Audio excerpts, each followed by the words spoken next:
बिस्मिल्लाहिर्रहमानिर्रहीम, अस्सलाम वालेकुम। लाइव डॉक्टर शाहिद मसूद के साथ मैं हूँ सुमेरा सलीम। नाज़िर इस्लामाबाद हाई कोर्ट ने बानी पीटीआई इमरान खान साहब की तोशाखाना केस में ट्रायल कोर्ट का फैसला मुकम्मल तौर पर मुअत्तल करने की मुतफर्रिक दरख्वास्त को मुस्तरद कर दिया है, जबकि चेयरमैन पाकिस्तान तहरीक इंसाफ गौहर खान साहब ने साफ शफाफ इंतखाबात के लिए सुप्रीम कोर्ट से रुजू कर लिया है। पेशावर हाई कोर्ट ने पीटीआई इंट्रा पार्टी इंतखाबात और इंतखाबी निशान केस पर इलेक्शन कमीशन को कानून के मुताबिक कल तक फैसला करने का हुक्म दे दिया है। इसके अलावा भी दीगर मौज़ूआत पर आज हम गुफ्तगू करेंगे। स्टूडियो में हमारे साथ मौजूद हैं डॉक्टर शाहिद मसूद। अस्सलाम वालेकुम डॉक्टर साहब। वालेकुम जी, आपको भी। डॉक्टर साहब, कागजात नामजदगी जमा करवाने का आज दूसरा रोज़ है और कई अहम शख्सियात ने कागजात जमा कराए हैं, जबकि मुस्लिम लीग नून ने इलेक्शन कमीशन से पोलिंग तारीख के अलावा इंतखाबी शेड्यूल में तरमीम की दरख्वास्त कर दी है। क्या कहें? देखिए जी, ये मामला तो इस वक्त शदीद अफरा तफरी है। पाकिस्तान में भी ये अफरा तफरी जो है वो मुख्तलिफ हवालों से बढ़ रही है और ये ख़िते में भी बढ़ रही है और ये दुनिया में बढ़ रही है। ठीक है, तमाम दुनिया जो है इस वक्त ये 2023 से 2024 की तरफ दाखिल हो रही है शदीद केओस में। ठीक है, और शदीद बेयकीनी हालात किस तरफ जा रहे हैं किसी को पता नहीं, कोई इसके ऊपर डिस्कस नहीं कर सकता।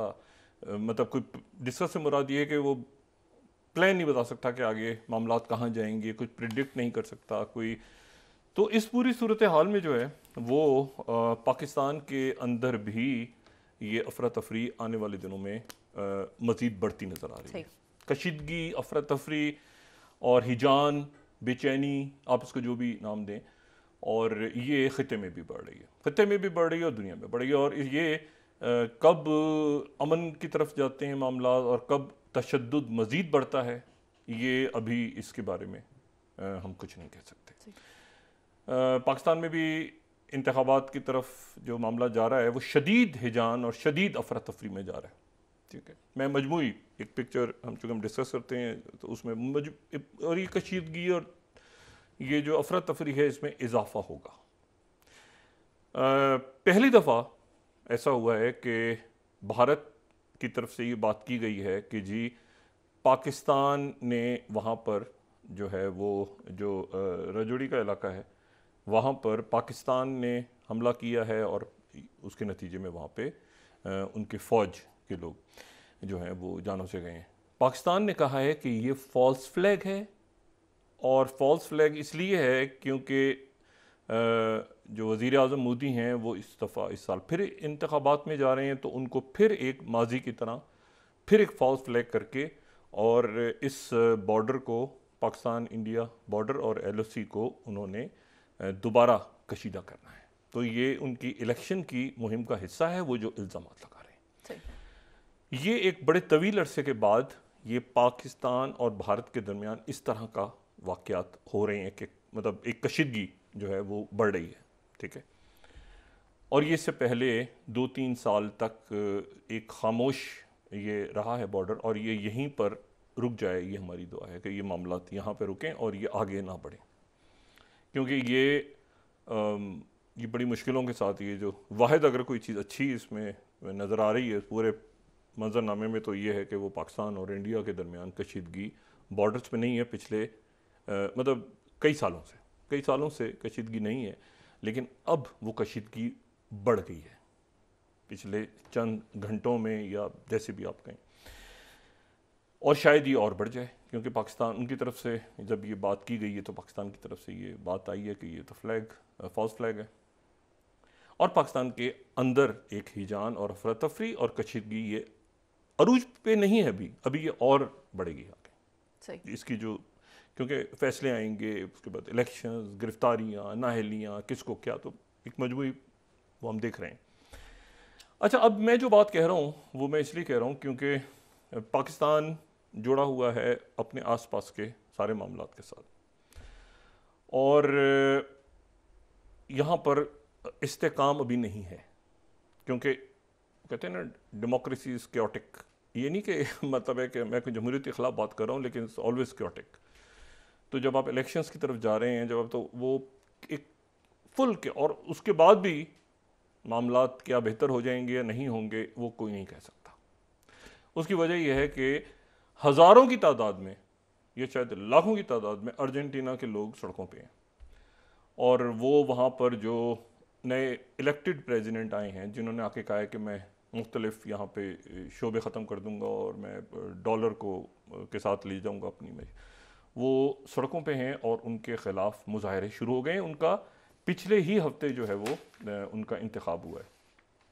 अच्छा, सॉरी, पिछले कोई 10-15 दिन के अंदर उनका इंतखाब हुआ है, लेकिन उनके ख़िलाफ़ जो मुजाहरे हैं वो सड़कों पे शुरू हो गए हैं और बहुत ज़्यादा हैं। अगर आप वहाँ का मीडिया देखें अर्जेंटाइन का या बाकी साउथ अमेरिका का, तो उसमें आपको वो बहुत प्रोमिनेंटली चीज़ें नज़र आएंगी। दूसरी जो बात है वो ये है कि काहिरा में जो मुज़ाकरात हो रहे थे मशरिक़ वस्ता, इस वक्त चूँकि पूरी दुनिया जो है इस मशरिक़ वस्ता, यूक्रेन और साउथ चाइना सी, और वहाँ पे भी बात करेंगे कि क्या हालात डेवलप हो रहे हैं, लेकिन पहले ज़रा मशरिक़ वस्ता को देख लेंगे 24 घंटों में। पहली बात तो ये है कि जो यूनाइटेड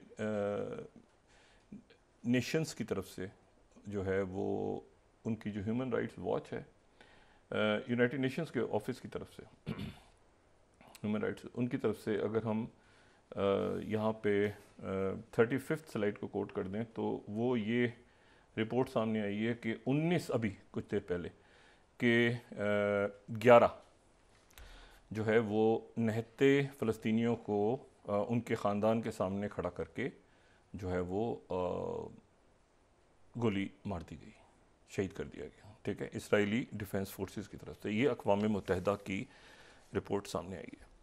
दूसरा जो, और उसके बाद ये, अच्छा, काहिरा में ये हुआ है कि 3-4 जो इस वक्त दारुल हुकूमत या 5 या उससे ज़्यादा दारुल हुकूमत या सारे दारुल हुकूमत ही कहें दुनिया के, वो इंतहाई फ़ाल, हाई अलर्ट।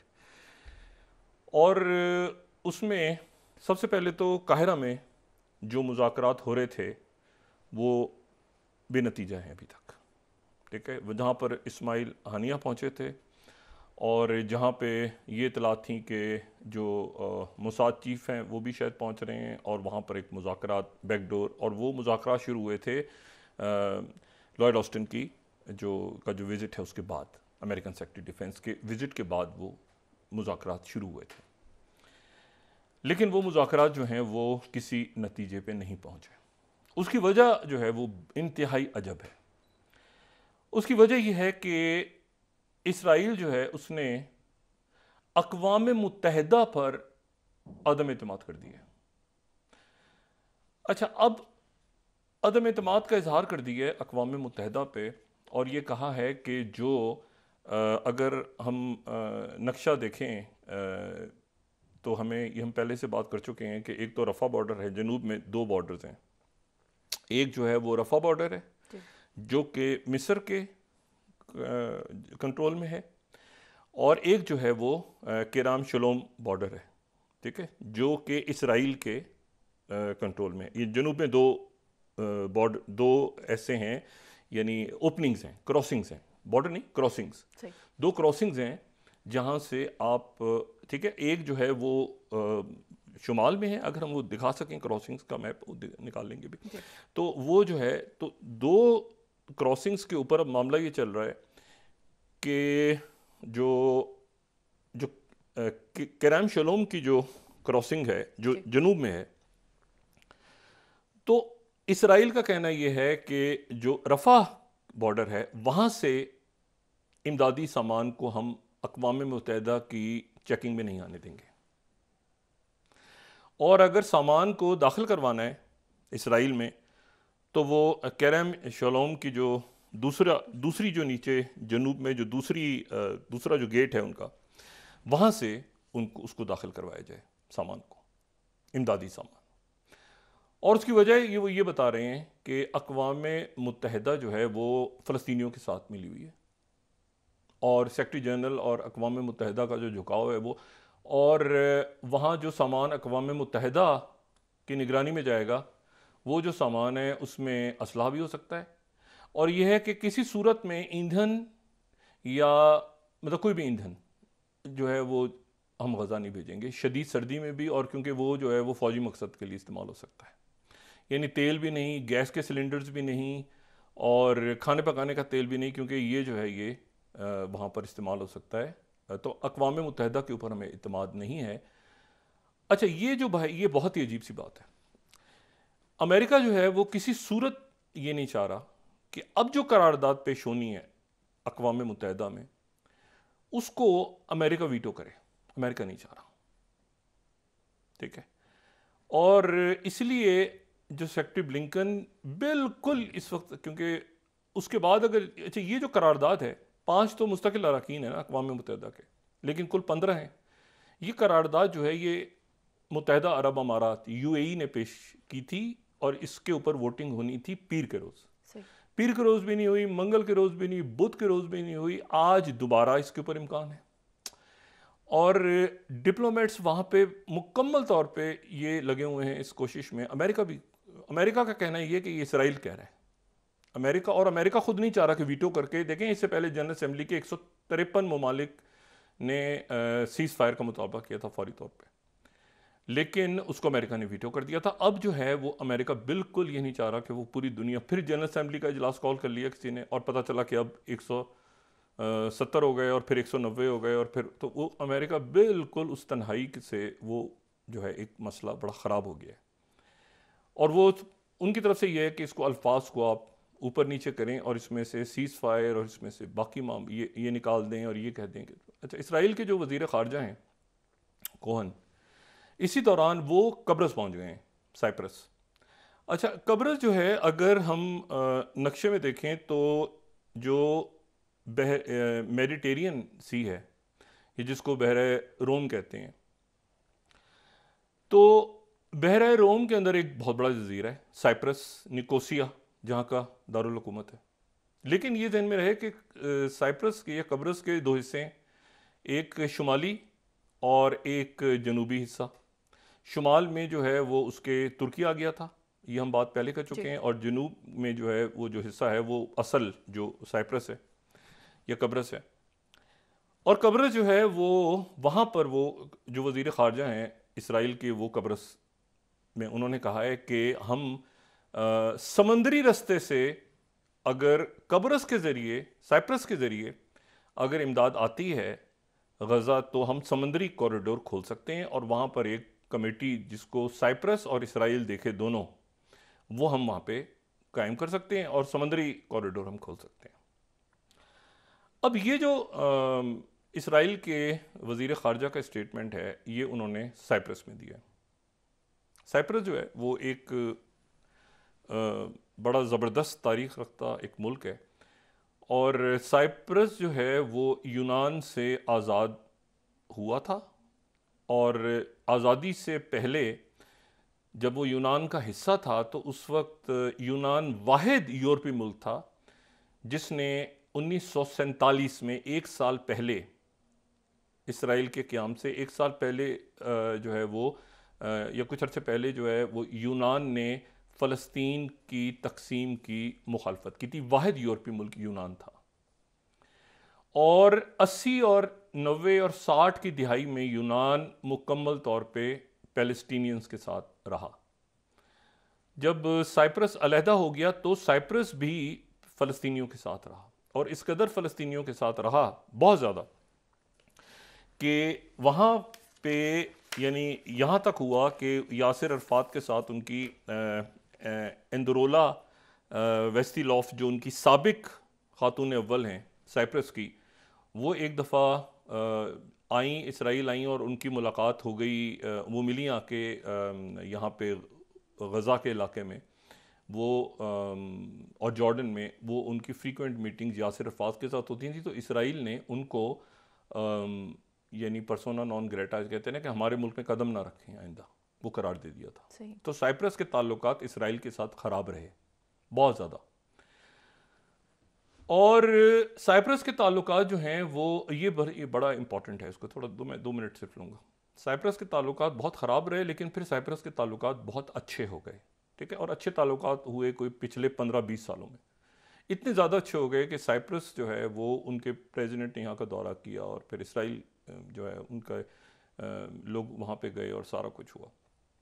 लेकिन इन सारे ये जो सारे दौरे हैं, और ये जो सारे जो ताल्लुकात की बेहतरी है, उसके पीछे जो एक बड़ा बुनियादी किरदार है, इन ताल्लुकात का, इन ताल्लुकात में बेहतरी का, वो जो है वो है ऑयल और गैस। ठीक है, ऑयल और गैस। सही। और ये बात मैं पहले भी कह चुका हूँ और मैं दोबारा ये बात कह रहा हूँ कि अगर हम मैप में देखें मेडिटेरियन सी के, तो हमें यहाँ पे 4 ब्लॉक्स नज़र आ रहे हैं जो कि गज़ा के ज़खायर हैं। ठीक है, साइप्रस में तनीन, लेविथान, मारी बी और तमार, ये जो हैं ये गज़ा, कुछ लिबनान, ऊपर लिबनान के कुछ इलाके जो हैं ये जैसे होता है ना, यहाँ पे आप समझ लें कि दुनिया के बहुत बड़े गैस के ज़खायर हैं। और ये जो है ये इन गैस के ज़खायर जो हैं ये इनके ऊपर इसराइल और साइप्रस के दरमियान जो है वो मुआहदा हुआ है, जिसमें उन्होंने कहा कि फ़लस्तीनियों की गैस है। अच्छा, अब इस को लेने के लिए जो है वो आप ये समझें कि इसको लेने के लिए यानी ये जो गैस है, मैं अगर सिर्फ ये 5वीं स्लाइड यहाँ पे कोट करूँ, क्योंकि ये इसके बगैर ये पूरा जो मंजरनामा है इसको समझना ज़रा दुश्वार होगा। ये राइटर्स की पिछले साल की मैं ये कोट कर रहा हूँ कि Israel's Leviathan field to sell 1.7 billion of natural gas to 2021 Delek says. तो डेलिक जो है वो इसराइल की एक बड़ी कंपनी है। और फिर उसके बाद फर्दर अगर देखना हो तो ये इस पर 6 स्लाइड है। SP global gas production starts from Israel's joint Leviathan field. अच्छा, उसके बाद ये पिछले महीने 26 तारीख को जो जंग छिड़ गई थी, मैं इसका जिक्र पहले भी कर चुका हूँ कि इसमें गैस का बहुत बड़ा एक गैस के ज़खायर हैं जिसका बहुत बड़ा एक मसला है। तो यरूशलेम पोस्ट की स्टोरी, अगर किसी ने इसको फर्दर एक्सप्लोर करना हो, इस टॉपिक को देखना हो, तो 7वीं स्लाइड जो है कि Israel Hamas war, what will happen to Gaza's natural gas field. अच्छा, और उसमें जो नेशनल न्यूज़ है यूएई का, उसको मैं कोट कर रहा हूँ कि यूएस एनवॉय जो हैं उन्होंने कहा, ये बात बड़ी इंपॉर्टेंट है, यूएस एनवॉय ने जो हॉस्टीन हैं जो यहाँ के जो मिडल ईस्ट को देख रहे हैं, उन्होंने कहा कि offshore gas belongs to Palestinian people कुछ रोज़ पहले। अच्छा, फिर उसके बाद ये जो है ये न्यूयॉर्क टाइम्स को मैं कोट कर रहा हूँ, 9th स्लाइड, इसराइल गज़ा, ये पिछले महीने ये अक्टूबर में जब जंग छिड़ी है तो ये फ़ौरन ही जो है ये न्यूयॉर्क टाइम्स ने कहा था, Israel Gaza conflict would slow natural gas investment in area. अच्छा, और ब्रूकिंग्स की पूरी 2015 की रिपोर्ट है, डिटेल किसी ने पढ़ना हो तो ब्रूकिंग्स इंस्टीट्यूट की रिपोर्ट 10वीं जो स्लाइड है 2015 में गज़ा मेरीन नेचुरल गैस एक्सट्रैक्शन इन टिमुलस टाइम। ठीक है, अच्छा, अब इसको आप ये समझें कि ये जो गैस के ज़खायर हैं ये इस तरह से मुआहदा हुआ है कि ये जो गैस है ये इसराइल लेगा और फिर इसराइल जो है वो जॉर्डन को भी देगा और इजिप्ट को भी देगा और फ़लस्तीन को भी देगा, और इसराइल जो है वो मतलब साइप्रस के साथ उनका सबसे ज़्यादा करीबी ताल्लुक़ है। अच्छा, ये ज़हन में रखिए कि ये जो मेडिटेरियन सी है ना, यहाँ के इसके ऊपर अक्सर ये हम सुनते हैं कि तनाज़ा है तुर्की और यूनान का, अक्सर हम सुनते हैं तुर्की और साइप्रस का। तो ये इस पूरे तनाज़े में ये मेडिटेरियन सी जो है ये बहुत इंपॉर्टेंट है, क्योंकि यहाँ पे गैस के ज़खायर हैं बहुत बड़ी। तो वो गैस के ज़खायर, अगर गज़ा जो है वो एक फ़लस्तीन आज़ाद होता है तो उसके नतीजे में ये पूरे ज़खायर के साथ, जिसको कई ऐसे ममालिक जो बज़ाहिर आपको फ़लस्तीन के साथ नज़र आते हैं, वो ज़ाहिर है कि वो उनके लिए एक बड़ी अजीब सी उनकी पोजीशन हो जाएगी कि गज़ा के पास जो है वो साहिल भी है, समंदर भी है और गैस के ज़खायर भी हैं, और किस तरह से जो मल्टाई जाइंट्स हैं दुनिया के वो उनकी इन्वेस्टमेंट्स हैं, तो फिर वो क्या हमास से बात करेंगे फ्यूचर में क्या करेंगे। तो ये जो इशू है ये बहुत इंपॉर्टेंट है। तो साइप्रस की और इसी की वजह से तुर्की के साथ एक उनका चलता रहता है कि किस इलाके में जो है कितना इलाका साइप्रस का है, कितना इलाका तुर्की का है, कितना इलाका यूनान, यहाँ गैस के ज़खायर की वजह से। अच्छा, अब तो यूनाइटेड नेशंस के ऊपर अदम एतमाद का इजहार इसराइल ने कर दिया। वो कह रहे हैं कि जी आप ये दूसरी क्रॉसिंग से हम सामान, क्योंकि यहाँ से फिर इसराइल करेगा। जब हमास का कहना ये है, अब हमास ने बात बंद कर दी है करनी, ये हमास अब पीछे हट गई और हमास का कहना ये है कि मुकम्मल तौर पे जब तक सीज फायर नहीं होगा जंग बंदी मुस्तकिल होगी, नंबर 1। नंबर 2 कि वो कह रहे हैं कि जंग बंदी होगी मुस्तकिल, सीज फायर का होगा और उसके बाद जो है और सामान छोड़ा जाएगा सारा। फिर हम उसके बाद बताएंगे कि हमने ये रगमाली कब छोड़ने हैं, कितने छोड़ने हैं, कैसे छोड़ने हैं। सीज फायर मुस्तकिल और सामान की मुस्तकिल खोला जाए अंदर। ये जो बात है ये बड़ी एक आप समझें कि जाहिर है कि इसराइल इस वक्त जो है वो तो इसराइल भी पीछे हट गया और हमास भी पीछे हट गई और ये जो बीच में इस वक्त एक डेडलॉक पैदा हो गया। लेकिन इसको आगे खींचा भी नहीं जा सकता क्योंकि मुस्तकिल जो है इसराइल की तरफ से जो बॉम्बिंग है और ज़मीनी फ़ौज भी दाखिल हुई है आज मज़ीद जनूब में और बिल्कुल वो, और साथ ही जो एक बड़ी सिचुएशन अजीब सी हो गई कि अक्टूबर, नवंबर और दिसंबर अपने इख्तिताम की तरफ जा रहा है, लेकिन ना तो हमास की जो सलाहियत है, जंगी सलाहियत, वो ख़त्म हो सकी ग़ज़ा के अंदर, ना ही उनके अहम रहनुमा पकड़े गए। और वो जो यरगमाली हैं जो गालिबन 129 या 130 के करीब हैं वो अंदर मौजूद हैं। तो कोई 465 के करीब फ़ौजी, 3 फ़ौजी इसराइल के और आज जो हैं वो मारे गए। तो वो 365 से 370 के दरमियान तादाद हो गई है जो इसराइल की फ़ौज। तो ये एक बड़ी सिचुएशन, एक बड़ी ख़राब, एक बड़ी बिगड़ रही है सिचुएशन। अच्छा, अब इसमें जो है वो दूसरा जो इसमें एक सेटबैक आया है वो ये है कि ऑस्ट्रेलिया, यानी मैं अब किसी अरब मुल्क की बात नहीं कर रहा, मैं किसी मशरिक़ वस्ता की बात नहीं कर रहा, मैं बात कर रहा हूँ यहाँ पे फाइव आइज़ में जो है वो हमें पता है कि जो डेविड कैमरॉन हैं वो बहुत फ़ाल हैं और वो जर्मन वज़ीर ख़ारजा के साथ एक पूरा मज़मून संडे टाइम्स में लिख चुके हैं जिसमें उन्होंने एक सस्टेनेबल जंग बंदी पे जोर दिया है कि उसको जंग को बंद किया जाए।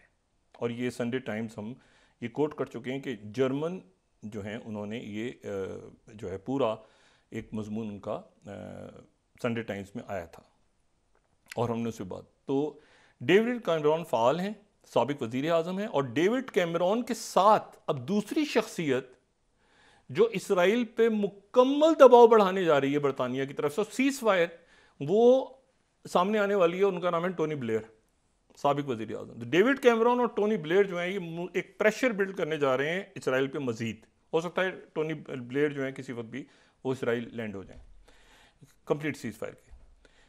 अच्छा, यहाँ पर ऑस्ट्रेलिया का जिक्र कैसे आ रहा है? देखें, ऑस्ट्रेलिया का ये हमें पता है कि मैक्रोन जो हैं उन्होंने जो फ्रांस के वज़ीर आज़म हैं उन्होंने ये कहा है कि इसराइल मतलब है कि सीज़ फायर के लिए ज़रूरी नहीं कि इसराइल जो है वो मुकम्मल तौर पे तबाह कर दे। टेररिज्म से लड़ने के लिए इसराइल जो है वो मुकम्मल तौर पे तबाह कर दे।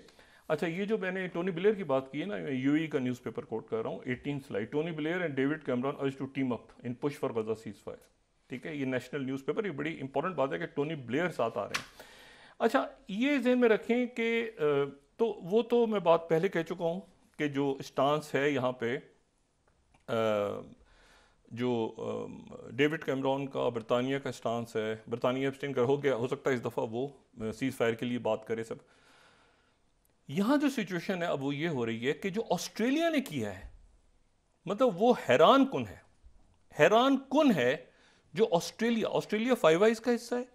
ऑस्ट्रेलिया मुस्तकिल एक स्ट्रेटेजिक पार्टनर है अमेरिका का और स्ट्रॉन्ग ऑकसस का हिस्सा, मुकम्मल एक सॉलिड, आप कहें ना कि अमेरिका के साथ अगर कोई यानी मुल्क, ऑस्ट्रेलिया ने कहा है कि हम ये जो बहरे अमर के अंदर जो इत्तेहाद बन रहा है 39 ममालिक का फौजी इत्तेहाद, हुतीज़ के खिलाफ हम इसका हिस्सा नहीं बनेंगे। और यहाँ मैं कोट कर रहा हूँ 11वीं slide, Bloomberg, Australia rejects US request to join Red Sea naval operation. अच्छा, ये जो डेवलपमेंट है ये थोड़ी सी यानी मेरा ख्याल है कि अनएक्सपेक्टेड इसलिए है क्योंकि जो ऑस्ट्रेलिया की तरफ से ये अनाउंसमेंट पहले आई कि जी ऑस्ट्रेलिया जो है वो उसका हिस्सा होगा, शायद हिस्सा नहीं होगा, क्या होगा क्या नहीं होगा, लेकिन ये कि ऑस्ट्रेलिया की तरफ से ये जो स्टेटमेंट है अच्छा, इसके बाद मैं यहाँ पे कोट कर रहा हूँ 12वीं, इसी के ऊपर अगर हम पढ़ेंगे Red Sea crisis, why the Albanese, वहाँ पे जो प्राइम मिनिस्टर हैं, 12वीं slide, why the Albanese government said no to United State warship request. ठीक है, पूरा फिर इसको गार्डियन ने इसके ऊपर तबसरा किया। ऑस्ट्रेलिया के अंदर जो है वो उनके अगर मीडिया को देखा जाए तो मैं ऑस्ट्रेलियन को ही कोट कर रहा हूँ, 13th US seeks Australian help, ये कल की बात है, ठीक है, और US seeks Australian help to protect ships in Red Sea as Middle East tensions. और फिर उसके बाद 14 स्लाइड पे चले जाते हैं कि China celebrates US worship snub. अच्छा, ये तो ऑस्ट्रेलिया की तरफ से जो ये ना होना है, ये एक बड़ा इस वक्त आप समझें कि ये एक सेटबैक है। दूसरी जो बात है वो ये है कि ये एक प्रेशर बिल्ड हो रहा है कि इसको सीज फायर पे जाएं, सीज फायर पे जाएं, हॉस्टेजेस इधर। लेकिन इसमें जो टाइम्स ऑफ इसराइल, ये इस वक्त क्योंकि मुख्तलिफ बातें हैं तो, लेकिन मैं टाइम्स ऑफ इसराइल इसलिए यहाँ पर उनका मीडिया कोट करना ज़रूरी है। 17 स्लाइड, हमास ने जो रखा है अब कर दी है, वो पहले था कि 1 के बदले 3, अब उन्होंने कर दिए 1 के बदले 10, 1 यरगमाली के बदले 10 कैदी छोड़ो। ठीक है, और ये मैं कोट कर रहा हूं टाइम्स ऑफ इसराइल को। अच्छा, अब इस वक्त जो डील है लेकिन आप जरा देखें, वो ये रिपोर्ट, इसराइल का मीडिया ये रिपोर्ट कर रहा है कि 10-1 prisoners for hostage deal on table but Israel needs more info. यानी बात चल रही है इस पे 10-1 पे, 1 के बदले 10, लेकिन इसराइल जो है उसको मजीद इंफॉर्मेशन चाहिए कि कौन कौन से 10 लोग छोड़े जाएं जेलों से और क्या। अच्छा, तो ये जो है ये अब सिचुएशन बहुत अजब सा मामला। अच्छा, दूसरा क्या हुआ है, अक़वाम मुत्तहिदा अगर हम दिखा सकें, अक़वाम मुत्तहिदा ने जो एक उनका जो सोशल मीडिया पे ट्वीट उन्होंने किया, वो ट्वीट उन्होंने किया है तो उसमें उन्होंने जो दिखाया है कि जी यहाँ से जो गज़ा जो जॉर्डन से जा रही है, यानी अब इसको पढ़ें, ये ट्वीट पढ़ें, United Nations as humanitarian convoy filled with life saving food has cross from Jordan into Gaza. अब इसके ऊपर इसराइल में खपड़ी हुई है कि भाई जॉर्डन से गज़ा में कैसे, ये अक़वाम मुत्तहिदा ने क्या ट्वीट किया है, मतलब क्या इसराइल नहीं है बीच में, मतलब जॉर्डन का बॉर्डर कैसे लगता है गज़ा के साथ, बीच में तो इसराइल है। इसके ऊपर फटा पड़ा हुआ है कि ये जो ट्वीट, ऐसे यूनाइटेड नेशंस ने इसको मिटाया, इसको गायब नहीं किया, उन्होंने रखा हुआ है। इसके ऊपर एक हंगामा मचा हुआ है कि जॉर्डन के साथ जो है, ये तो वो रिवर टू सी वाला, इसको यूनाइटेड नेशंस ने ट्वीट किया हुआ है, यानी एक्स पे, जो उनका एक्स। अच्छा, इसके ऊपर जो है इसराइल में बहुत शदीद किस्म का एक रद्द-ए-अमल है कि ये उनकी तरफ से बात भी हुई है, वो उन्होंने बस कह दिया। यूरोशियन पोस्ट ने थोड़ी देर पहले इस पे प्रॉपर एहतजाज की है कि 21st स्लाइड के यूएन रीराइट्स मिडल ईस्ट मैप ए जॉर्डन बॉर्डर्स गजा इन सोशल मीडिया पोस्ट, लेकिन वो पोस्ट उसको नहीं मिटाया यूनाइटेड नेशंस ने, वो अपनी जगह मौजूद है। अच्छा, एक्स पे। अच्छा, इशू ये है कि अब इस पूरी पिक्चर में जो इसराइल के एक तो ये है कि वोटिंग से पहले आज बहुत ज़रूरी है ये बात, क्योंकि सेक्रेटरी ब्लिंकन ने भी कहा है कि एक मतलब एक सीज फायर और पीस टॉक्स, और ये जैसे भी है क्योंकि इसमें जो मतलब CIA चीफ भी हैं, तो वो प्रेसिडेंट बाइडन भी आ गए, सेक्रेटरी डिफेंस भी, मतलब इसको किसी जगह लेके ख़त्म करना है अब। ठीक है, इसको मजीद अब कंटिन्यू करते हैं तो मामला और इस तरह चले जाते हैं कि जी ऑस्ट्रेलिया कह रहा है कि हम फौज नहीं भेजेंगे हुतीस के लिए, मतलब मामला जो हैं वो मजीद खराबी की तरफ जाएंगे। अर्जेंटीना में हंगामे शुरू हो गए हैं, पाकिस्तान समेत तमाम दुनिया में एक हिजान सा है, क्योंकि ये तादाद जो है अब कहीं 21,000 को टच कर रही है जो लोग शहीद हो गए हैं, और वहाँ पर सर्दी है, वहाँ पे बारिशें हो रही हैं, शदीद सर्दी है वहाँ पे, और वहाँ पर इसराइल की तरफ से कहना कि जी तेल और गैस के चूल्हे और ये जो चीज़ें हैं ये जंगी मकासद के लिए इस्तेमाल होंगी। तो ये एक बहुत बड़ा एक कोशिश मुकम्मल हो रही है सफारतकारों की, इसमें कोई डेडलॉक्स भी आ रहे हैं, इसमें चीज़ें भी आ रही हैं। इसराइल की तरफ से फ्रांस को बुरा भला कहा गया है कि जी आपकी जो फॉरेन मिनिस्टर हैं वो वहाँ पे आके चली गई हैं और सीज़ फायर की बात कर गई हैं, लेकिन हिजबुल्लाह के साथ वहाँ पे कशीदगी शुमाल में बढ़ रही है। और तो मतलब है कि वो अब इसमें आप वक्फा लें तो फिर उसके बाद ज़रा ये देखते हैं कि डॉट्स कहीं कनेक्ट होते हैं आपस में। नाज़रीन वापस आते हैं पूरा जो एक मंजरनामा है दुनिया का। जी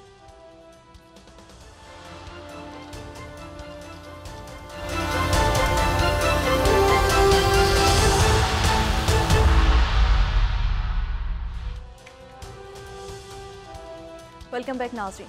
डॉक्टर साहब, आप कह रहे थे कि आने वाले दिनों में अफरा तफरी मजीद फैल सकती है, तो ऐसे में इंतखाबी मुहिम कैसे चलेगी? नहीं, ये देखिए ना, बहुत सारे वाक़यात हो रहे हैं। जैसे ये जो बलोच मुजाहिरीन यहाँ पे मौजूद थे, और फिर उसके बाद वो एक तो वो आए बहुत दूर से, फिर उसके बाद जिस तरह से उनसे आज हमें फवाद साहब नज़र आए और बाकी लोग उनसे मुज़ाकरात करते, हाई कोर्ट ने उनका मामला उठाया। तो ये ये रात को भी हो सकता था, ये मुज़ाकरात रात को भी हो सकते थे, ठीक है। और वो फिर जो तकलीफ दे मनाज़िर हैं सामने देखें।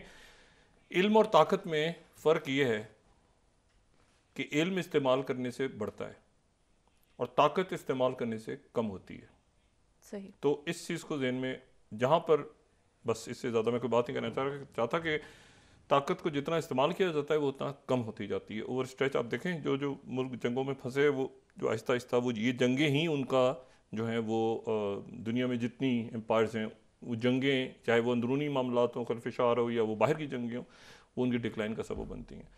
तो यही इस वक्त सूरत। तो यहाँ पर मुज़ाकरात की जहाँ ज़रूरत है वहाँ मुज़ाकरात, जहाँ ताकत की ज़रूरत है वहाँ ताकत, ठीक है। लेकिन यह है कि यहाँ जहाँ ज़रूरत नहीं ताकत की, तो वहाँ पर ये केयर टेकर जो हमारी कैबिनेट के लोग हैं, इनको आना चाहिए था रात को। और जो बड़ी सियासी जमातें हैं उनको भी आवाज़ उठानी चाहिए थी। उन्होंने भी देर से या खामोशी इख्तियार की, बड़ी सियासी जमातों ने, और इस इशू को, पॉलिटिकल इशू को पॉलिटिकल अंदाज में हल करना चाहिए। अच्छा, अब यहाँ पर दूसरा जो इशू है वो ये है कि एक तो ये कि फाइनेंशियल टाइम्स को भारतीय वज़ीर आज़म जो नरेंद्र मोदी साहब हैं, उन्होंने एक इंटरव्यू दिया, 31वीं slide, our nation is on cusp of a take off. अच्छा, अब ये हो सकता था कि उसमें इन्होंने जो अमेरिका की तरफ से बात हुई है, उसको हो सकता था कि हम यहाँ पर किसी और अंदाज में उसकी इंटरप्रिटेशन करते। कल ये पूरा इंटरव्यू मैंने पढ़ के उससे गुरेज किया था कि मैं उसमें से वो चीज़ वो बात ना निकालूं जो मैं समझ रहा हूँ। लेकिन अब इसको कहना इसलिए ज़रूरी है कि इसी बात को, इस इंटरव्यू को, जो कि इंटरव्यू दिया है प्राइम मिनिस्टर मोदी ने वहाँ पे, तो इसी को जो दुनिया का जो अब मीडिया है, ठीक है, यहाँ पर हम कोट कर सकते हैं प्राइम मिनिस्टर मोदी के इस इंटरव्यू को। जो है वो ये कहाँ पे और कोट हुआ है, ये जहाँ जहाँ कोट हो रहा है, तो इसी तरह से कोट हो रहा है कि जी ये जो है, ये ब्लूमबर्ग, जैसे 30th स्लाइड हम देखें तो मोदी सेज कि India looking into US allegations of murder plot, financial times report. तो ये जो है, अब इसको दुनिया का मीडिया इसको इसी तरह से ले रहा है, सारा ही मीडिया तकरीबन, कि मोदी साहब ने कहा कि हमें जो है वो अमेरिका ने जो एलिगेशंस लगाए हैं, 30th स्लाइड यहाँ पे मैं कोट कर रहा हूँ, उसको हम देख रहे हैं, उसके ऊपर हम इन्वेस्टिगेशंस भी करेंगे। और रॉयटर्स ने, जो कि 32nd स्लाइड है, उसने भी इसी खबर को, पूरे इंटरव्यू में से इसी खबर को राइटर्स ने भी पिक किया है। India will examine any information on plot to kill 6 separatist in US. यानी हम यूएस की तरफ से बात की गई है और हम उसका जायजा लेंगे। यानी एक तरफ पहले तो ये था कि बात हुई नहीं है, कुछ पता ही नहीं है, कुछ है। तो पहली दफ़ा ये वज़ीर आज़म जो हैं नरेंद्र मोदी, उन्होंने बात की है कि हम एग्जामिन करेंगे अब, क्योंकि इसका मतलब ये है कि वो मामला जो है वो एक ख़ास जगह पे ये भी गया है कि आप इसको एक्नॉलेज करें, आप इसको तस्लीम करें कि आपको हमने बात दी है। तो नरेंद्र मोदी, जो फाइनेंशियल टाइम्स के लोगों का कहना ये है कि ये ख़ास सवाल पूछा गया और फिर ये राइटर्स और पूरी दुनिया में बात गई कि नरेंद्र मोदी कहें कि हमने इन्वेस्टिगेशन का आगाज़ कर दिया है अमेरिका के इस पूरे उनकी तरफ से जो एलिगेशन लगाए गए हैं। दूसरी जो बात है वो ये है कि सऊदी अरेबिया ने आज देखें, अरब न्यूज़ जो है उसने एक बड़ा अभी, और ये बात ये बड़ी इंपॉर्टेंट बात है कि अरब न्यूज़ ये उन्होंने पूरा एनालिसिस किया, 36 slide, why attack by Yemen's Houthis on Red Sea shipping poses a clear and present danger to Israel. अच्छा, ये सऊदी अरेबिया ने पूरा एनालिसिस किया है कि यमन्स हुतीज, ये clear and present danger to Israel. ये वो सऊदी अरेबिया जिसके बारे में तवक्को थी, यूएई के बारे में, सऊदी अरेबिया के बारे में, कतर के बारे में, इनसे कोई उस इत्तेहाद का हिस्सा बनेगा, वो नहीं बने।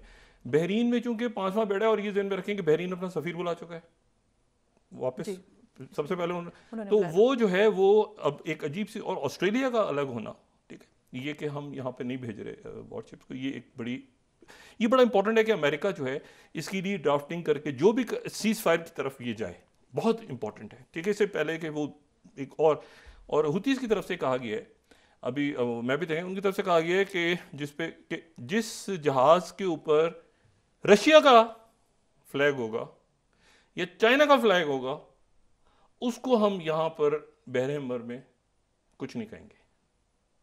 जिस जहाज, बहरी जहाज के ऊपर रशिया का फ्लैग, हाँ, उस वो यहां से गुजरे, मतलब उसको, हाँ, मतलब रशिया का फ्लैग लगा लें तो इसका मतलब है कि ये अमन का पैगाम है। मतलब इसके ऊपर मुझे बताएं कि प्रेसिडेंट पुतिन कह सकते, मतलब क्या हुआ, ये क्या है, ठीक है। बाद में मतलब से जिस किसी ने, मतलब है, ये तो अजीब सिचुएशन है। या चाइना का, तो ये है कि हूती जो है वो अपनी जगह पे बिल्कुल मौजूद। और इसके ऊपर फिर रॉयटर्स ने अभी, क्योंकि ये अरब न्यूज़ ने किया, तो रॉयटर्स ने फिर इस पर एनालिसिस किया है कि रियाद रिलक्टेंट टू डीरेल, ये 22nd स्लाइड में कोट कर रहा हूँ, ईरान डिडांट ओवर यूएस रेड सी टास्क फोर्स। अच्छा जी, रियाद जो है वो ईरान के साथ अपने मामला ख़राब नहीं करना चाह रहा किसी सूरत, सऊदी अरेबिया, इसलिए उसने ये इनकार किया है कि वो जो है वो रिलक्टेंट है। अच्छा, रियाद सिर्फ रिलक्टेंट ही नहीं है। अरब न्यूज़ का ये जो पूरा आर्टिकल है ना अरब न्यूज़ का, कि why attack by Yemen Houthi 36, अगर इसको दोबारा देखें तो इसको, ये जो है ये आपको इसमें, अच्छा, फिर उसके अरब लीग ने क्या किया है। अरब लीग का जो इजलास हो रहा था मराकश में, तो ये पूरा एनालिसिस उन्होंने किया है कि यमन हुती जो हैं वो एक clear and present danger to Israel हैं। ठीक, मतलब हम और किसी मुल्क के लिए नहीं, इसराइल के लिए डेंजर है। सही। अच्छा, फिर जो अरब लीग का इजलास हुआ है, जो मैंने कहा था कि अरब रशिया फोरम जो मराकश में हुआ है, उसमें यहाँ पे मैं इजिप्ट का मीडिया कोट कर रहा हूँ, 37, रशिया और Arab League demand UN ceasefire, तमाम अरब ममालिक। और अच्छा, ये अब मैंने आपसे कहा ना, इसीलिए अब ये प्रेसिडेंट बाइडन को जाना है इस तरफ। इसकी जो वर्डिंग है यूनाइटेड नेशंस की रेजोल्यूशन की, उसमें मतलब अमेरिका ने हर सूरत उसको, अमेरिका वीटो नहीं करना चाह रहा, अमेरिका अब वीटो करना नहीं चाह रहा, नहीं वो ऐसे। मगर इशू ये है क्योंकि नेतन्याहू जो हैं वो एक ऐसी जगह ले गए हैं पूरे सिनेरियो को यहाँ पे, कि उसमें जो है ये, और जाहिर है कि जब आप मतलब 2-3 महीने मतलब इतने 20-21 हज़ार लोगों को शहीद करने के बाद भी आप हमास के लीडर्स को नहीं पकड़ सके, और वहाँ से अभी भी जो है वो आप कह रहे हैं कि हमारे ऊपर तल अवीव के ऊपर फायर आ रहा है, और ये, और फिर ज़मीनी फ़ौज भी घुसी हुई है, फिर ह्यूमन राइट्स वायलेशन पर UN को आप कह रहे हैं कि नहीं, हमें एतमाद नहीं है। UN वाले मैप जारी कर रहे हैं, मतलब UN वाले कह रहे हैं कि जॉर्डन से गज़ा जो है, जॉर्डन से गज़ा कैसे इमदाद जा सकती है इसराइल को क्रॉस किए बगैर, या वेस्ट बैंक को क्रॉस किए बगैर। वो कह रहे हैं जॉर्डन से गज़ा। तो मतलब ये एक जो एक्स के ऊपर आया है, यानी उसको मैं अभी तक वो ट्वीट का लफ्ज़ इस्तेमाल कर रहा हूँ, जो एक्स प्लेटफॉर्म के ऊपर वो जो मैसेज है, जिसको उसको जितनी दफ़ा पढ़ो और फिर वहाँ पे उनका रद्द-ए-अमल जो है इसराइल का, वो कह रहे हैं कि भाई 1 मिनट, इसको ये डिलीट दो। कह रहे हैं नहीं, ये तो डिलीट नहीं होगा। मतलब अक़वाम मुत्तहिदा खामोश जब कर दिया उन्होंने कि मतलब जॉर्डन का बॉर्डर जो है, वो जॉर्डन का बॉर्डर उन्होंने, वो अगर हम एक्स पे दोबारा देखिए ना, जॉर्डन का बॉर्डर उन्होंने गज़ा से मिला दिया। यानी अब आप जॉर्डन से कहाँ से वो मतलब एक खपड़ी हुई है बीच में। अच्छा, फ़लस्तीनी नाचने खुशी से कि ये तो इसका मतलब है कि भाई वेस्ट बैंक और इसराइल, तो ये जो है ये मामला, इसको अब जल्दी रिजॉल्व करना है। और ये बात सब कर रहे हैं कि रिजॉल्व करना है, हल कैसे होगा वो कोई एक सॉल्यूशन किसी के पास नहीं है कि इस वक्त किसको क्या करना है, मतलब व्हाट नेक्स्ट। मतलब एक होता है ना कि मतलब कहाँ पर है, मतलब वेयर आर वी हेडिंग, ठीक है ना। मतलब ग्लोबल लेवल पे शिपिंग रुक गई है। वो इलात का जो बंदरगाहों वाले हैं वो ये कह रहे हैं कि जी 85% हमारी ट्रेड बंद हो गई है, ठीक है। और यहाँ पर बहुत केयरफुल हैं, क्योंकि ये लेबनान के साथ भी एक बिल्कुल ये जो गैस के ज़खायर हैं, ये तो इसको यहाँ पर तो बिल्कुल कोई इसको डैमेज इसलिए नहीं होना चाहिए कि ये तो फिर बहुत खौफनाक चीज़ हो जाएगी, जो कि मेडिटेरियन के अंदर सारा मामला है। लेकिन इशू ये है कि वो इतने मिज़ाइल और इतनी गोलाबारी और ये जंग और उधर इधर उसके वो फैल रहे हैं। और यहाँ पर पाकिस्तान में जो मैं बात दोबारा कर कह रहा हूँ कि पाकिस्तान में ये जहाँ पर रीजनली और ग्लोबली हम ठीक खड़े हैं, वहाँ पर अंदरूनी तौर पे हिजान बढ़ रहा है। सही। और बहुत से हिजान को हम काबू कर सकते हैं एक बहैसियत कौम, लेकिन हम उसको वो बढ़ रहा है और जैसे जैसे वो इलेक्शंस की तरफ मामला जा रहे हैं तो ये बढ़ता हुआ इस हिजान के अंदर जिसमें मईशत, security crisis, stability, investments, campaigning कैसे होगी, कौन अहल होगा, कौन नाअहल होगा, किसके खिलाफ क्या फैसला आएगा, क्या नहीं आएगा, ये बेचे, इसमें आने वाले दिनों में जो आसार हैं वो ये हैं कि इसमें और शिद्दत है। शिद्दत अगर आती है तो उसके नतीजे में जो बाहर के इवेंट्स हैं वो रियासत के लिए वो किसी तरह खित्ता और दुनिया के हालात वो साजगार नहीं है, किसी भी एक अनसर्टेनिटी, तो उसमें अंदरूनी खिलफिशार से बचना है। जो मैं बार बार कहता हूँ ना बात कि अंदरूनी खिलफिशार से हम बचें और अंदरूनी मामलात को ठीक कर लें पेशतर इसके, क्योंकि ये गैर मामूली हालात हो रहे हैं। 20-21 हज़ार लोग एक जगह शहीद हो गए हैं, दुनिया की पूरी मईशत रुक गई है, सप्लाई चेन अनसर्टन है, वो यूक्रेन का मामला कहाँ जा रहा है, वहाँ मतलब हर तरफ एक क्योस है। तो उस पूरे क्योस में, अनार्की में जो है वो अगर हम आगे बढ़ते हैं, और मैं सिर्फ यहाँ पर एक मिनट लेके मैं सिर्फ ये मैप दिखाऊं जो कि ब्लूमबर्ग ने शाया किया है यहाँ पे, और इसमें मैं क्लोज कर रहा हूँ कि वो उन्होंने ये सिनेरियो भी दिखा दिया उस मैप में कि अगर यूक्रेन जो है वो हार जाता है तो रशिया की जो थ्रेट है ईस्टर्न यूरोप की वुड ग्रो, वो बढ़ जाएगी। सही। यानी उन्होंने पेश गोई ये ईस्टर्न यूरोप के जो मुल्क हैं वो बढ़ जाएगी। अच्छा, और लेकिन अगर रशिया, दो ही ऑप्शन दिए हैं ब्लूमबर्ग ने, लेकिन अगर रशिया फुली ऑक्युपाई कर लेता है यूक्रेन को तो ये जो है वो जो यहाँ पे बेसिस बना लेगा, और उसके बाद जो है ये जो मुल्क हैं एस्टोनिया, लैटविया, लिथुआनिया, यानी एक सिनेरियो वो ये दे रहे हैं कि बेसिस बना लेगा बिल्कुल पास आके, यानी रशिया ने ऑक्युपाई कर लिया। मतलब दो ही ऑप्शन दे रहा है ब्लूमबर्ग कि एक तो ये कि ऑक्युपाई कर लिया, और एक ये है कि यूक्रेन जो है वो अगर हार गया तो ये सिनेरियो बनेगा, और यूक्रेन में आ गया तो ये सिनेरियो बनेगा। तो ये इस वक्त जो है वो चीज़ें बड़ी अजीब सी हैं इस वक्त। इस सिनेरियो से मेरे ख्याल से हमें अंदरूनी तौर पे दुनिया के हालात को देख के अंदरूनी तौर पे जो खिलफिशार है जो बढ़ रहा है दुनिया में, उससे अपने आप को निकालना चाहिए, और ये पाक इंडिया के जो ताल्लुकात हैं इसको भी यहाँ पर इसको भी ज़रा मुनासिब अंदाज में देखने की ज़रूरत है कि मज़ीद कशीदगी ना पैदा हो। जी, बहुत शुक्रिया डॉक्टर साहब। नाज़रीन, के साथ ही आज का प्रोग्राम अपने इख्तिताम को पहुँचा। मुझे सुमेरा सलीम को दीजिए इजाज़त। अल्लाह ने के बाद। जी डॉक्टर साहब, अपने दोस्तों रिश्तेदारों गिरदनवाह के लोगों का सब ख्याल रखिएगा। अल्लाह हाफ़िज़।